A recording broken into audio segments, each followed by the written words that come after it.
বাংলা সাহিত্যের জগতে যখনই কোনো নতুন স্বর শোনা যায় একটা অন্যরকম ভালো লাগা কাজ করে, তাই না?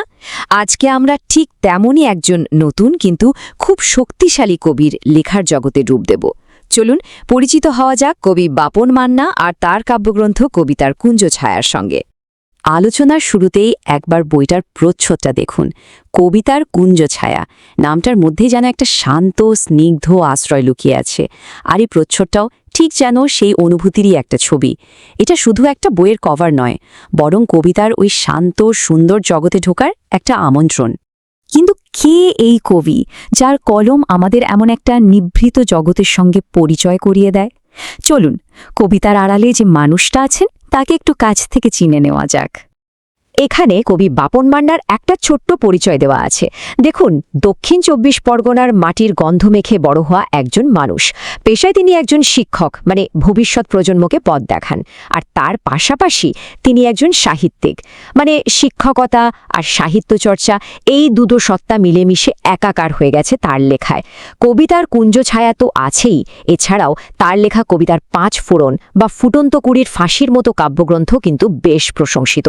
এমনকি তিনি ভৌতিক গল্পগ্রন্থ লিখেছেন, যেমন অদৃশ্য রাতের অতিথি।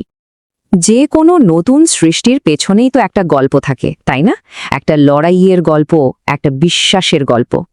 বাপন মান্নার প্রথম কাব্যগ্রন্থ প্রকাশের পেছনের গল্পটাও কিন্তু ঠিক সেরকমই, বেশ ইন্টারেস্টিং আর ইন্সপায়ারিংও বটে। একজন নতুন লেখকের মনে সবচেয়ে বড় প্রশ্নটা কি থাকে বলুন তো? এটাই যে তার লেখা কি আদৌ কেউ পড়বে? মানুষের মনে কি দাগ কাটতে পারবে? এই চিন্তাটা, এই সংশয়টা তার রাস্তাতেও কিন্তু এসেছিল।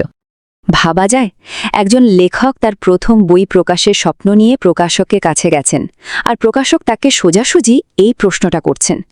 অরিত্র প্রকাশনীর এই প্রশ্নটা কিন্তু আসলে কোনো অপমান ছিল না, এটা ছিল লেখকের নিজের প্রতি যে বিশ্বাস, সেটা যাচাই করার একটা কঠিন পরীক্ষা। আর সেই কঠিন পরীক্ষার উত্তরে লেখকের এই যে শান্ত অথচ কি অসম্ভব জোরালো একটা জবাব, এটাই কিন্তু তার আসল পরিচয়। এখানে কোনো অহংকার নেই, আছে নিজের কাজের উপর, নিজের শিল্পের উপর গভীর একটা আস্থা। আর এই আত্মবিশ্বাসটাই তো একজন সত্যিকারের শিল্পীকে পথ দেখায়। তো লেখকের এই আত্মবিশ্বাসের উৎসটা কি, সেটা বুঝতে হলে তো আমাদের তার কবিতার জগতে ডুব দিতেই হবে, তাই না? কবিতার কুঞ্জ ছায়ার মধ্যে তিনি প্রেম, সমাজ, প্রকৃতি এই সব কিছু নিয়েই লিখেছেন। তার অন্যান্য বিখ্যাত কবিতা যেমন সৎমা, ভয়ের পেশা বা মৃত্যুদণ্ড চাইয়ের মতোই এই বইটাতেও সমাজের প্রতি তার তীক্ষ্ণ নজরটা বেশ স্পষ্ট। চলুন আরও একবার বইটার দিকে ভেরা যাক, কারণ এবার আমরা এর শান্ত প্রচ্ছদের আড়ালে যে ভাবনার জগৎটা আছে সেখানে ডুব দিতে চলেছি। দেখা যাক এই কুঞ্জছায়ার ভেতরে কবি কোন সত্যকে তুলে ধরেন।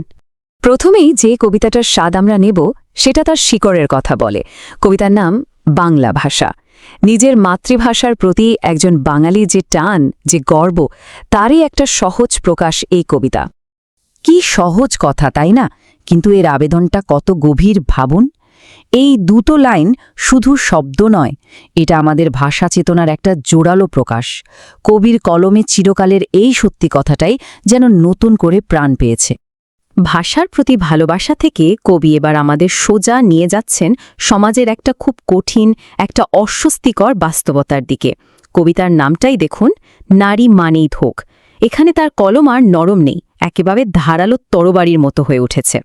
এই দুটো লাইন, এটা তো আসলে আমাদের সমাজের মুখে একটা আয়না ধরে দেওয়া। একদিকে দেবীর পুজো হচ্ছে, হইচই হচ্ছে, আর অন্যদিকে সেই নারীরই সম্মানহানি হচ্ছে।